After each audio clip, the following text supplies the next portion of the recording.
team. Let's give it up for Mary and invite her to the stage.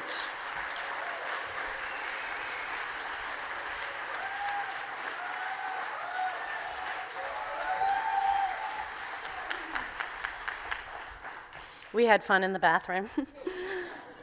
And yes, I am here with my beautiful mother and my people. So many wonderful speeches. I've got friends and family at those two tables over there, and my incredible husband, Rob Engel, and two of my sons, and one of their girlfriends, Jillian. Thanks for being here. And my family, my brother, my sister drove in.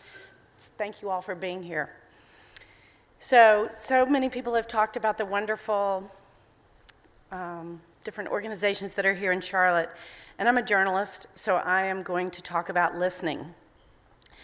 Any credit tonight for this goes to lessons learned from my family, who are all over there. Well, I'm missing two tonight, but most of them are over there.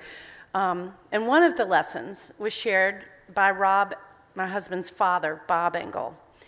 You don't learn anything when you're talking, he would say. So I'll keep this brief.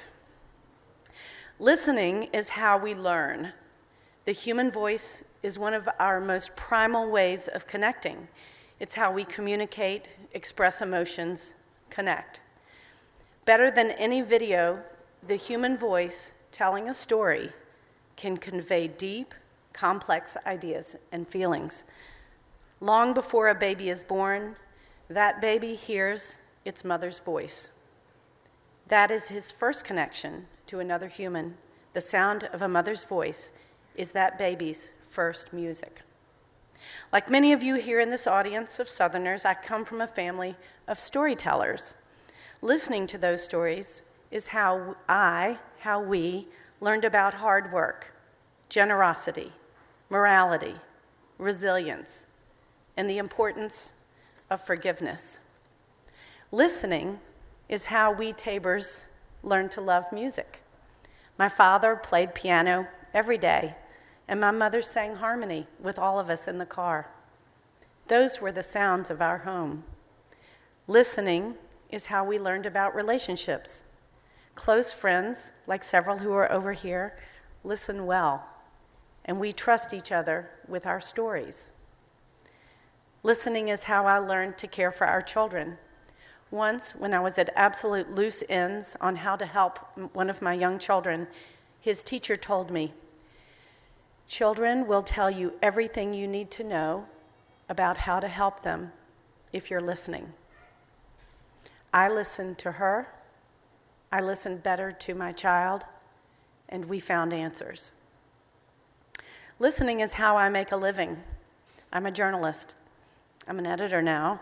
And the stories that my reporters tell me from their work in the world are everything to how I help them tell the stories of the people they talk to. They are pulling together the thread, like the people at WFAE every day, they are pulling together the threads that we as publications weave together into the rich tapestry that will become the rough draft of history. And listening is why, I suppose, I am up here tonight. Several years ago, Judon Marshall, who is one of the city's most outstanding leaders, in fact, let's just take a minute.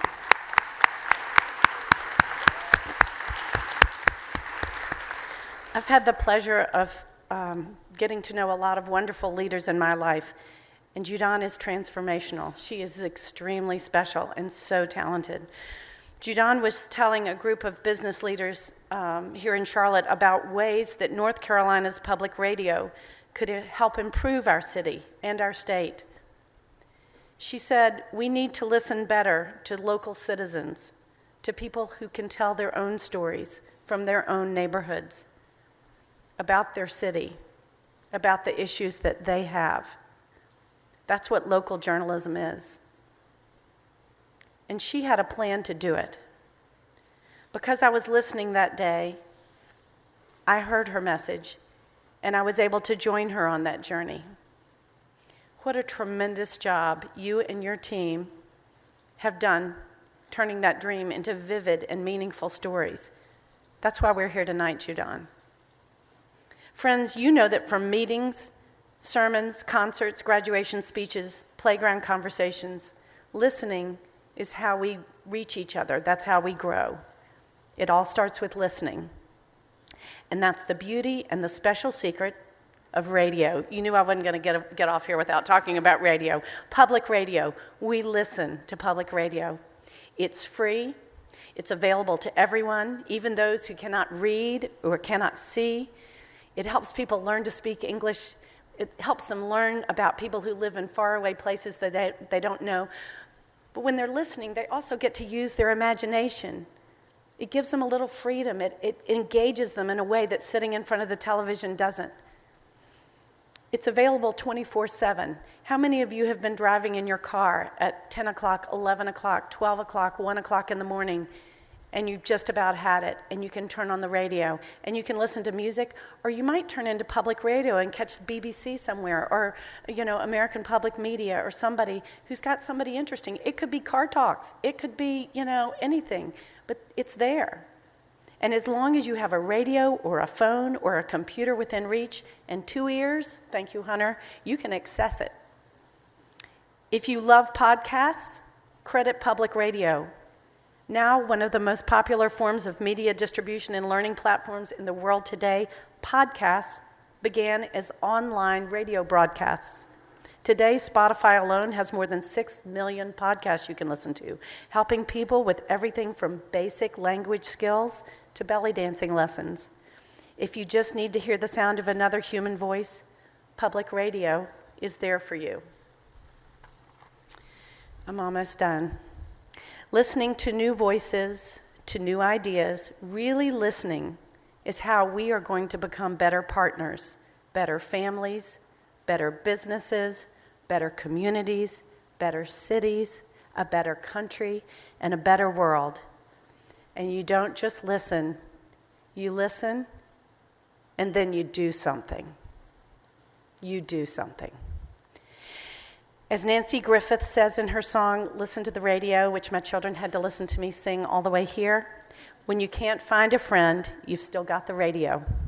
So now I am going to stop talking and go have fun listening to all those at my table and all the rest of you enjoying your tables. And I hope you will remember that what a gift WFAE is here, and to listen to each other, even the people that you don't think you want to listen to what they have to say, because we'll all learn something. Thank you.